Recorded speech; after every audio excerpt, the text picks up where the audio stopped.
Halo teman-teman semuanya, kita bertemu kembali di Wealth Mastery. Kita akan berbicara lebih dalam tentang dunia keuangan. Oke? Nah, kemarin saya nonton podcast salah satu orang yang luar biasa sekali menurut saya, yang bernama adalah Morgan Housel. Morgan Housel pengarang buku dari Psychology of Money. Saya sangat terinspirasi dengan orang ini karena caranya dia menyampaikan pengetahuan di dunia wealth, ya dunia wealth terutama, bukan rich ya, tapi wealth itu sangatlah luar biasa. Ya, jadi kemarin saya nonton podcastnya dia, lalu kemudian di tengah podcast itu dia mengatakan seperti ini. Kamu tahu nggak? Ada lelucon nih. Bill Gates akan segera lompat dari jendela. Ya, jadi ini saya gambar aja ya sederhana ya. Bill Gates akan lompat dari jendela, teman-teman. Begitu, ini jendela ya. Begitu dia mengetahui bahwa sekarang dia adalah Oprah Winfrey. Wow. Oprah Winfrey, ya gini ya. Ini ya tulisannya. Nah, ini lelucon yang sangat satir, teman-teman. Untuk bisa mengetahui ini, maka kita harus mencari dulu ya. Kita harus mencari dulu Bill Gates net worth. Ini ya, kita cari dulu berapa kekayaannya Bill Gates, teman-teman. Ya, kita lihat dulu di sini, yaitu 115,2 per sekarang ya. 115,2 miliar US dollar. Oke. Lalu kemudian kita lihat berapa kekayaan Oprah Winfrey. Oprah Winfrey ya. Ini dia kekayaan Oprah Winfrey 2,8 miliar. Oke. Jadi bayangkan dari 112 ya, ini kadang-kadang kita memahamin sebuah anekdot ya, itu harus kita cari dulu datanya agar kita bisa mengerti ya. Sementara Oprah Winfrey ini adalah 2,8. Kita ngomong 2,8 miliar US dollar. Ini miliar ya, miliar. Dan ini bukan rupiah ya, US dollar. Kalau kepengen tahu berapa dolarnya, ini berapa rupiahnya, tinggal dikalikan 15.000, gampang nih. Ya Anda bisa kaget nanti angkanya. Daripada gitu kita lebih baik nggak usah lihat ya. Nah, saya akan menjelaskan apa artinya teman-teman anekdot ini. Saya ulang lagi ceritanya. Cerita seperti ini. Bill Gates akan segera lompat dari jendela begitu dia mengetahui bahwa saya adalah Oprah Winfrey. Ya, yang dimaksud di sini saya adalah Oprah Winfrey adalah uangnya, net worth-nya. Ya, kekayaannya yang tadi baru saja kita cari. Ya. Bayangkan, dari 112 miliar sekarang tinggal turun jadi 2,8 miliar. Perhatikan, bagi kita orang biasa, teman-teman di sini, ya, bagi kita orang biasa nih, ya, nih sekedar gambaran aja, 1 juta aja teman-teman, 1 juta US dollar, ini equal 15 miliar. Miliar ya, rupiah. Jadi kalau 10 juta berapa? 10 juta 150 miliar. Betul? Ini sekedar gambaran aja. 150 M. Ya. Jadi kalau misalkan kita ngomong 100 juta dolar, berarti berapa? 1,5 triliun, betul? Ya. Kalau 1 miliar berarti kan 1000 juta, betul? 1000 juta 1 M, ya. Berarti berapa? 15 T. Buat gambaran aja rupiahnya biar Anda tahu.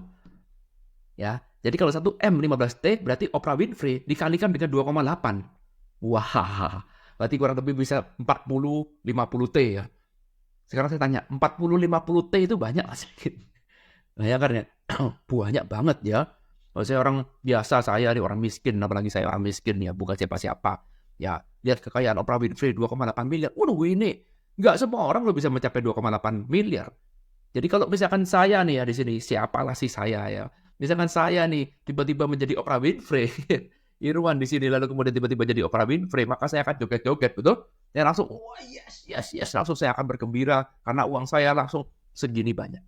Tetapi bagi Bill Gates, kalau dia jadi Oprah Winfrey, langsung lompat dari jendela alias bunuh diri. Ada yang menarik di sini. Sama-sama 2,8 miliar, ya. Kamu tidak bisa bilang ini banyak atau sedikit. Betul? Sama-sama kita lihat Oprah Winfrey 2,8 miliar US dollar. Kamu nggak bisa mengatakan, Pak, 2,8 miliar itu banyak loh. Pak, 2,8 miliar itu sedikit. Nggak bisa.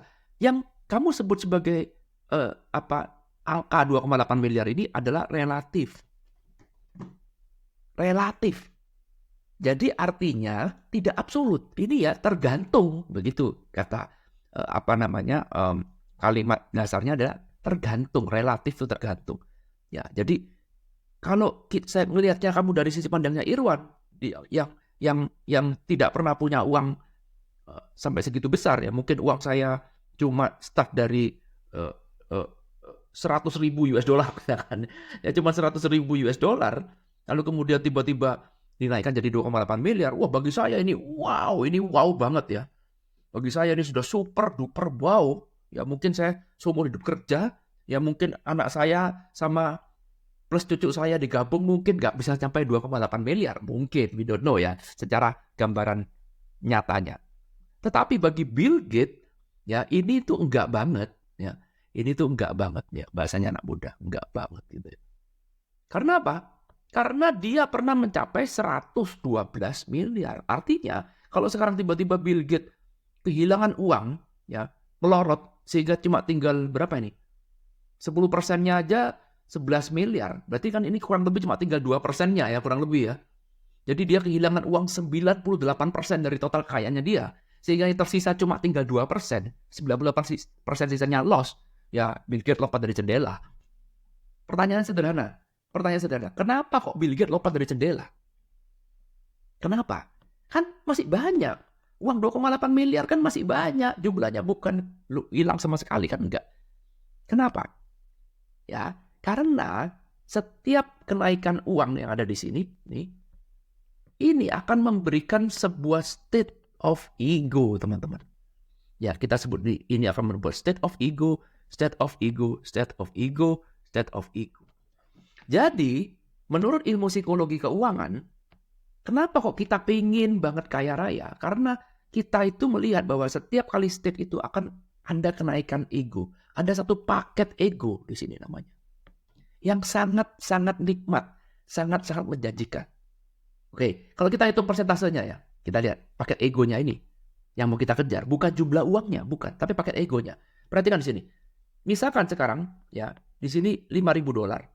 Oke, saya uangnya asalnya uang saya cuma 100 dolar, teman-teman. Ini ya. Oke, uang saya cuma 100 dolar. Naik berapa kali lipat? Naik 500 kali lipat, betul? Kita 500 kali. Bayangkan uang saya 100 dolar, mungkin saya anak kuliahan, ya. Lalu kemudian saya kerja, saya mengumpulkan uang sedikit demi sedikit, receh, akhirnya mencapai 5.000 dolar. Ada paket ego, betul? Kenaikannya berapa? 500 kali. Ya. Lalu kemudian tiba-tiba saya bangkrut. Mungkin saya ditipu orang karena saya ikut money game. Saya pikir ikut robot itu menghasilkan uang. Saya all in semuanya. Ikut money game. Ya. Lalu kemudian apa terjadi? Jadi nol. Sakit. Yes. Jelas. Sakit sekali. Bener? Sakitnya minta ampun. Oke. Ketika ngejar dari titik ini ke titik ini, ada rasa puas gak? Yes. Ada rasa puas. Ketika down juga ada rasa sakit. Betul. Nah, sekarang anggaplah kita bikin cerita baru nih. Saya pakai warna lain. Kita bikin cerita baru nih. Bagaimana kalau sekarang saya bisa menaikkan dari 5.000 dolar sini? Ya, start dari sini paket ego 5.000 dolar karena saya kerja dengan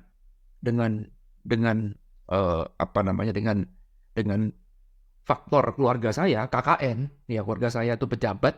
Lalu kemudian saya KKN. Sekarang saya naikkan 5.000 ini, naikkan 500 kali. Berarti berapa? 25, nolnya 3, tambah 02. Betul? Berarti 2.500.000. Ya, perhatikan di sini. Sekarang, saya naik lagi another 500 kali. Sama persis teman-teman, naiknya juga 500 kali. Sekarang uang saya 2.500.000 dolar. Dari 5.000 dolar. Wah, sekarang saya main bisnis, main properti, main saham. Sekarang, wah saya top, manfaat. Sehingga saya menaikkan sama another 500 kali lagi dari 5.000 ke 2.500.000. Happy ya? Puas dong. Ya. Lalu kemudian teman-teman, sama juga ceritanya adalah saya salah mengatur keuangan, ya, lalu kemudian tiba-tiba all in, main properti, interest rate lagi tinggi, jeder habis semua, nggak bisa jalan. Ya kena tipu kiri, tipu kanan, akhirnya balik lagi ke 5.000. Ke titik asal. Balik ke titik asal. Oke, ini kita asumsikan sama ya, yang sini bukan supaya sama, yang ini juga kita mainkan di sini 100. Ya. Jadi kita balik ke titik asal, bukan 0 ya, balik ke titik asal. Ya, down nggak? Down. Sakit nggak? Sakit. Nah, sekarang saya tanya, teman-teman. Saya tanya. Skenario 1 di sini dengan skenario 2. Kita ngomong naiknya dulu, puasnya dulu. Bayangkan, coba skenario 1 dari $100 jadi 5.000. Naik 500 kali, sama. Kalau bisa diukur, puasnya berapa? Oh, puasnya saya misalkan levelnya 100. Ya, apa-apain aja. Ya. Kalau kita ukur puasnya berapa? 100. Lalu kemudian kalau sekarang dari 5.000 ke 2.500.000. Puasnya berapa? Wah, nggak ngomong bisa puasnya 1.000, puasnya 100, nggak mungkin. Mungkin puasnya 10.000, bener? Karena apa? Karena paket yang ditawarkan, paket ego yang ditawarkan dari 5.000 ke 2.500.000, paket egonya beda banget. Kalau $5.000 semua orang juga punya. Banyak yang punya artinya. Nggak ada bangga-bangganya lu punya $5.000. Padahal gue naikinnya dari 100 ke 5.000. Ya, tetapi kalau dari 5.000 naik ke 2.500.000, tidak semua orang bisa punya duit 2.500.000. Dengan kamu punya uang $2.500.000, kamu bisa membeli beberapa barang yang tidak semua orang bisa beli. Ingat ya, 1 juta itu equal 15 miliar. Kalau 2 juta kurang lebih 30 miliar, 2.500.000 ya kurang lebih sekitar 45 miliar. Tuh, ya. Coba lihat. Ada paket ego kan? Ini tadi saya bilang paket ego. Paket egonya berbeda. Karena itu, ketika ini kehilangan, teman-teman. Ketika saya kehilangan, mungkin ketika saya kehilangan dari 5.000 menuju ke 100 karena paket egonya cuma 100, saya nikmatnya cuma 100 waktu naik, maka ketika hilang pun ya metok-metok ya juga 100, kurang lebih sama. Ya, demikian juga yang dengan yang di atas. Kalau misalkan ternyata saya nikmatnya naik 10.000, maka turunnya pun juga saya hilang 10.000. Sakitnya lebih sakit. Bayangkan, tadi saya naik mobil mewah, sekarang saya naik sepeda motor, misalkan seperti itu ya. Atau naik mobil biasa banget. Itu sakitnya minta ampun. Dan itulah sebabnya kenapa tadi ada joke mengatakan kalau Bill Gates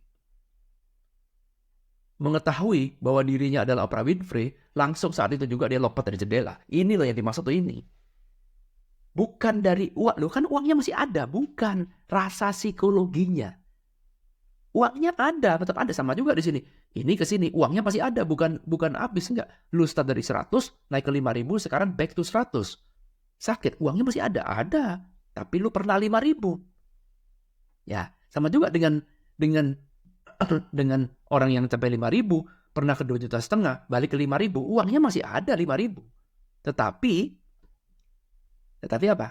Sakitnya minta ampun, bukan karena uangnya ada atau nggak ada, tapi karena dulu pernah 2.500.000. Dan setiap pencapaian itu selalu ada paket egonya. Nah, yang kita sebut sebagai penderitaan itu adalah gap.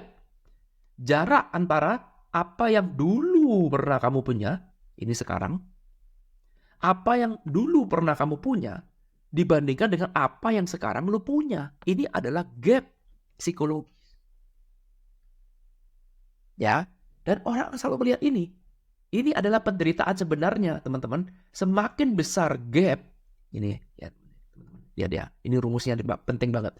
Semakin besar gap yang kamu alamin antara apa yang kamu punya dulu dengan apa yang kamu punya sekarang, semakin besar gapnya, semakin kamu menderita, semakin kamu sulit untuk bisa bangkit. Bukan berarti nggak bisa, tapi semakin sulit. Karena apa? Orientasimu kan ke sini terus. Ya, semakin sulit untuk menghadapi realitas, semakin sulit, sangat sulit. Inilah gap yang harus menjadi perhatian kita. Ya, perhatikan pola ini. Gap antara apa yang dulu kamu punya dengan gap yang kamu punya sekarang, itulah level penderitaan psikologimu secara finansial. Ya, coba kita pakai rumus ini ke tadi. Dulu gue pernah mencapai uang 2,5 juta dolar. Sekarang gue cuman 5.000 dolar. Wah, ini penderitaannya luar biasa. Kenapa? Karena 2.500.000 memberikan sebuah paket ego, ya, berupa kepemilikan pasti ya, ego ya. Ya, dengan yang di sini ini juga punya paket ego, ini dunianya bumi dan langit. Dan ini gapnya, teman-teman, ini gapnya luar biasa besar. Ya, 10%-nya dari 2,5 M aja udah ada 5.000 dolar, benar? Ya, ini udah super duper kebangetan. Jadi, dalam mempelajari sebuah psikologi, kamu tidak bisa mengatakan, loh kan kamu masih punya uang. Nggak bisa. Karena gap ini seperti black hole, teman-teman. Yang akan selalu membawa kamu menuju ke sini terus-terusan. Ya, tiap kali kita mau maju, kita ngomong, aduh dulu, gua gini dulu, gitu, dulu, dulu. Sehingga kamu akan terus dibayang-bayangi oleh masa lalu. Terus, inilah psikologi keuangan. Jadi kita tuh menghadapi dunia finansial tidak menggunakan logika. Ya, orang berpikir, oh gampang, letting go aja. Ya, tinggal dilepaskan aja. Tidak semudah itu, my friend. Ya, karena balik lagi, semuanya itu ada paket ego. Dan sekalinya kamu pernah berada di paket ego di 2,5 miliar, maka kamu akan terus terseret ke sana kalau kamu tiba-tiba down. Karena itu, pesan moral story-nya dari video ini adalah apa? Pandai-pandailah kalian untuk mengatur kekayaan. Betul sekali. Itulah sebabnya kenapa saya katakan berulang kali, mari kita membangun sebuah wealth. Inilah yang ada di dalam grup kita. Bukan membangun sebuah rich, bukan. Tidak perlu kamu tunjukkan itu semua, nggak ada. Tapi bangunlah sebuah wealth. Wealth yang berkesinambungan. Kamu membentuk sebuah modal. Fondasi.